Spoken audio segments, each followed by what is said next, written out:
কি ঠাকুর পুজো করছো তুমি কোলে নিয়ে? কি ঠাকুর বলো? দেখাও আমার দিকে, দেখাও ঠাকুরটা।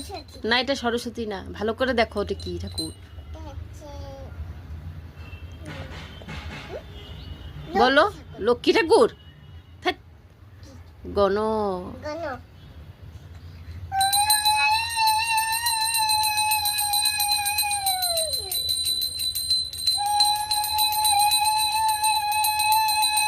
এটা কি বাজাচ্ছ? এটা কি বাজাচ্ছ? হ্যাঁ, ঘন্টি বাজাচ্ছ? কে দিয়েছে এটা তোমাকে? দিদন দিয়েছে খেলার জন্য? তাই আরো খেলা দিয়েছে? বিছানাতে রেখেছো? ঠিক আছে পরে দেখবো। হ্যাঁ পুজো করো এখন, তুমি পুজো করো। ঠিক আছে।